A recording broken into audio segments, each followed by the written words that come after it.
Good morning class second. आज हम translation में use of has, have, had, will have and shall have इसके negative sentences को सीखेंगे। Okay, let me remind you one thing. Has, have, had, will have और shall have को हम कहाँ यूज़ करते हैं? हैज़ को यूज़ करते हैं प्रेजेंट टेंस के सिंगुलर फॉर्म के साथ, हैव को यूज़ करते हैं प्रेजेंट टेंस के प्लूरल फॉर्म के साथ, had is used with both the forms of past tense plural और सिंगुलर। विल हैव और शैल हैव को यूज़ करते हैं, डजेंट मैटर कि सब्जेक्ट हमारा सिंगुलर है या प्लूरल।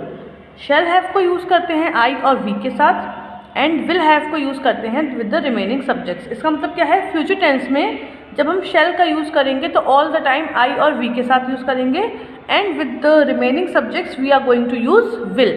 ठीक, अब इसमें हमें लगाना है negative word that is not.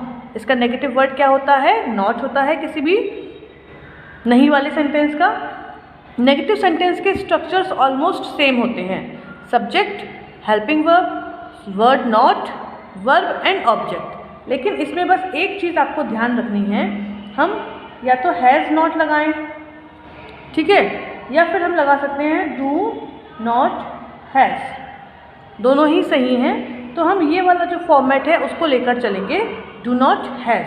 तो do not has, do not have, do not had.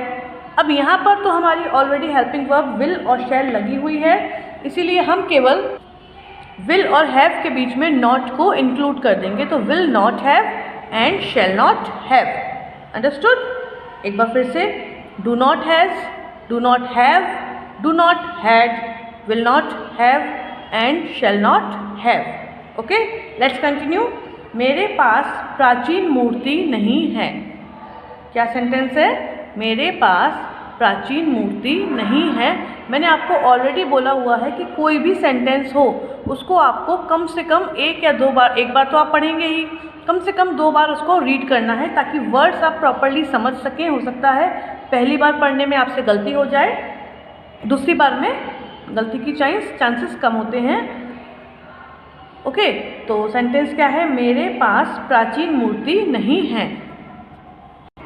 तो वर्ड टू वर्ड इंग्लिश लिखते हैं, मेरे पास आई हैव प्राचीन मूर्ति, एंशंट आइडल या फिर स्टैच्यू, नहीं नॉट। तो मेरे की आई, पास है, प्रेजेंट टेंस है, आई के साथ हम लगाते हैं हैव। ठीक, प्राचीन मूर्ति, एक मूर्ति की बात है इसलिए एन लगाएंगे, और प्राचीन की एंशंट, मूर्ति की होती है आइडल या फिर स्टैच्यू। ओके, अब आई के साथ या तो हम लिखते हैं I have not an ancient idol, जो मुझे कम अच्छा लगता है सुनने में, तो मैं यहाँ पर लिखती हूँ डू नॉट, क्योंकि आई जो है वो हमारा सब्जेक्ट है और डू के साथ हम क्या लिख देंगे? नॉट लगा देंगे और फिर हैव। तो I do not have an ancient idol और स्टैच्यू। सेकेंड सेंटेंस क्या है? उसके पास सूती कमीज़ नहीं थी। फिर से पढ़ते हैं, उसके पास सूती कमीज़ नहीं थी। अब ये जो नेगेटिव वाले सेंटेंसेस हैं ये थोड़े से टिपिकल हो जाते हैं आप लोगों के लिए। फर्स्ट ऑफ ऑल तो इनमें, चलिए पहले सेंटेंस को करते हैं, उसके बाद समझाऊंगी। उसके की ही या शी, क्योंकि स्पेसिफाइड नहीं है, लड़के के बारे में बात हो रही है या फिर लड़की के बारे में। ओके, सेकेंड, पास्ट टेंस है तो हैड, सूती कमीज़, कॉटन शर्ट, नहीं नॉट। तो पहले मैं सेंटेंस को जितना मुझे आता है उतना लिख लेते हैं, उसके बाद हम इसको आगे का ट्रांसलेट करेंगे। तो उसके के लिए हो गया, चलिए हम शी लिख देते हैं। ठीक है, शी, अब यहाँ पे आ जाएगा नॉट। ठीक, उसके बाद सूती यानी कि कॉटन और कमीज़ शर्ट। ठीक है, इतना हो गया। अभी मैंने आपको फर्स्ट सेंटेंस में क्या बताया था? I do not have an ancient idol और स्टैच्यू। डू नॉट मैंने क्यों लगाया है? क्योंकि सब्जेक्ट जो है वो हमारा सिंगुलर है और बात हो रही है प्रेजेंट टेंस के बारे में। ठीक है, यहाँ पे सॉरी, सब्जेक्ट यहाँ प्लूरल था। सेकेंड सेंटेंस में सब्जेक्ट हमारा सिंगुलर है तो हमने शी लिखा, लेकिन बात हो रही है पास्ट टेंस में, तो ये जो हैव है ये हमारा कहीं पर भी चेंज नहीं होगा, हमेशा हमें यहाँ पे हैव ही लिखना है। तो she not have cotton shirt. ठीक, अब पास्ट टेंस कैसे शो करेंगे? पास्ट टेंस हम शो करेंगे यहाँ पे, तो पास्ट टेंस में हम यूज़ करते हैं did. He did not have cotton shirt. मेरी बात को समझिए, उसके पास सूती कमीज़ नहीं थी, तो शी उसके पास नहीं थी। पास नहीं थी के लिए हम यूज़ करेंगे डिड नॉट हैव। भले ही सब्जेक्ट हमारा सिंगुलर है, लेकिन पास्ट टेंस में वैसे तो सिंगुलर प्लूरल से कोई फ़र्क नहीं पड़ता, तो इसको हम छोड़ देते हैं। यहाँ पर हम हैव ही लिखेंगे और पास्ट टेंस शो करेंगे यहाँ पे, जो ये हेल्पिंग वर्ब है, क्योंकि नेगेटिव वाले में ये हमारी हेल्पिंग वर्ब नहीं रह जाती। हेल्पिंग वर्ब हमारी डू, डज या डिड हो जाती है in past and present tense. ठीक है, आगे चलते हैं। उस व्यक्ति के पास रंगीन कमीज़ नहीं है। किसी एक पर्टिकुलर व्यक्ति के बारे में बात हो रही है कि उसके पास रंगीन कमीज़ नहीं है, तो उस व्यक्ति दैट मैन या पर्सन। अब यहाँ पे उसके लिए हम ही या शी यूज़ नहीं करेंगे, उस जो है वो व्यक्ति के संग इंक्लूडेड है, एडेड है, तो हम यूज़ करेंगे दैट पर्सन। तो मैं लिख देती हूँ ऑलरेडी, जितना मुझे आता है उतना हम लोग लिखते जाएंगे। दैट पर्सन के पास नहीं है, के पास नहीं है, तो यहाँ पे नॉट तो आना ही है, तो नॉट हमने लिख दिया। स्पेस छोड़कर लिखना है, ऐसा नहीं कि बस आप लिखते जाएंगे। रंगीन कलरफुल कमीज़ शर्ट, ओके, इतना हमें आता है। अब क्या रह गया, के पास है, के पास है, और नेगेटिव वाले हैं तो हम यूज़ करेंगे सिंगुलर फॉर्म है, तो डज नॉट हैव। मैंने अभी बताया यहाँ पे तो हैव ही रहेगा। हेल्पिंग वर्ब जो है वो अकॉर्डिंग टू सब्जेक्ट चेंज होती है, ये तो आपको पता ही है। तो अभी हमने पास्ट टेंस में देखा था डिड, प्रेजेंट टेंस के प्लूरल में देखा था हैव, और ये प्रेजेंट टेंस का सिंगुलर फॉर्म है तो डज। Okay, next one. इस बगीचे में झाड़ीदार पौधे नहीं होंगे। क्या है सेंटेंस, इस बगीचे में झाड़ीदार पौधे नहीं होंगे। इस बगीचे में दिस गार्डन झाड़ीदार पौधे, बुशी प्लांट्स नहीं होंगे।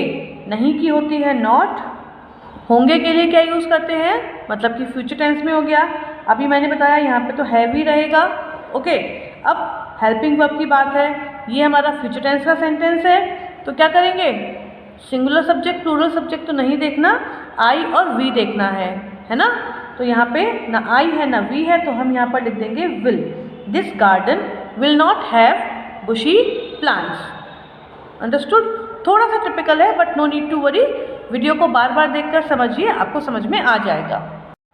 अगला सेंटेंस है, हवा में कोई बदबू नहीं है। अब यहाँ पे पर्टिकुलर पास जो शब्द है हमारा वो नहीं लिखा, लेकिन बात किसकी हो रही है, हवा की, और बदबू जो है वो हवा के अंदर ही होगी। तो यहाँ पे स्पेसिफाई करना ज़रूरी नहीं है कि हम बदबू किसके बारे में बात कर रहे हैं, हवा के बारे में, है ना। तो यहाँ पे पास स्पेसिफाई करना बिल्कुल भी ज़रूरी नहीं है। हवा का मतलब होता है एयर, में, इन, कोई, एनी, बदबू, स्मेल, नहीं, नॉट। अब इस सेंटेंस को हम दो तरीके से बना सकते हैं। पहले हम लिख देते हैं एयर। एयर होता है सिंगुलर फॉर्म में ऑल द टाइम, तो डज नॉट हैव, मतलब हवा के पास नहीं है क्या, any smell. Air does not have any smell. Has का यूज़ नहीं करेंगे। क्यों नहीं करेंगे, क्योंकि यहाँ पे हम ऑलरेडी इसका सिंगुलर फॉर्म यूज़ कर चुके हैं। जैसे कि मैंने आपको प्रेजेंट इंडेफिनिट टेंस में भी आप देखेंगे आगे जाकर, जब हम वर्ब को हेल्पिंग वर्ब के साथ यूज़ करते हैं और हेल्पिंग वर्ब हमारी सिंगुलर फॉर्म में होती है, तो वर्ब में हमें सिंगुलर फॉर्म यूज़ करना ज़रूरी नहीं होता। ओके, मतलब वर्ब में एस या ई एस या फिर हैज़ हम नहीं लगाएंगे। तो air does not have any smell. और दूसरा सेंटेंस क्या बन सकता है, एयर हैज़ नो स्मेल, मतलब एयर हैज़, हवा के पास। तो यहाँ पे हम सिंगुलर फॉर्म ही यूज़ करेंगे, क्योंकि यहाँ पे हेल्पिंग वर्ब के फॉर्म में हम इसको यूज़ कर रहे हैं। एयर हैज़ नो, नहीं, स्मेल, बदबू या खुशबू, कुछ भी हो सकता है। तो एयर हैज़ नो स्मेल, दोनों ही फॉर्म्स हमारे सही हैं। ठीक है। उसके पास अतिरिक्त भोजन नहीं होगा, फ्यूचर टेंस है। उसके पास ही फ्यूचर टेंस है, तो ही के साथ विल हैव। अतिरिक्त एक्स्ट्रा भोजन, फूड, नहीं, नॉट।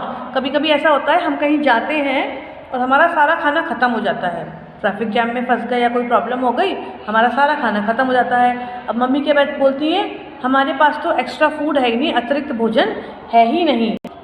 ठीक है, तो इसका क्या हो गया, ही फ्यूचर टेंस है, will not have, he will not have अतिरिक्त भोजन, एक्स्ट्रा फूड।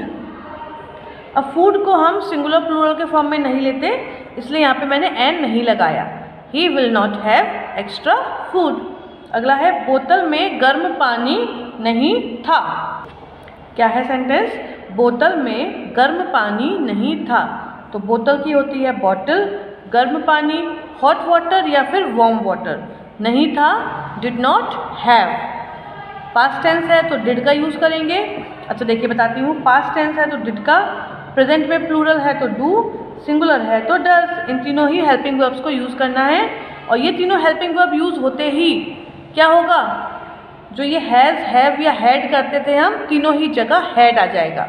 ओके, तो बोतल, बॉटल, डिड नॉट हैव, क्या चीज़, हॉट वाटर, और ये हमारा यहाँ पे ख़त्म।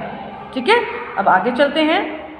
ये रिमेनिंग 3 सेंटेंसेस आपको खुद ही करने हैं, बिकॉज ये टॉपिक थोड़ा सा मुझे टिपिकल लग रहा है समझाने के लिए आप लोगों को आपकी एज के अकॉर्डिंग। तो इसको आप खुद ही ट्राई करेंगे तो मुझे पता चल जाएगा कि आप लोगों को कितना आया। मीना का बड़ा भाई नहीं है। ठीक, क्या है सेंटेंस, मीना का बड़ा भाई नहीं है। नदी में पीने योग्य पानी नहीं था, नदी में पीने योग्य पानी नहीं था। गाड़ी में शक्तिशाली मशीन नहीं थी, गाड़ी में शक्तिशाली मशीन नहीं थी। तो ये 3 सेंटेंसेस इंक्लूडिंग द अबव 7 1 आपको खुद ही सॉल्व करने हैं। तो आज के लिए बस इतना ही। Good bye.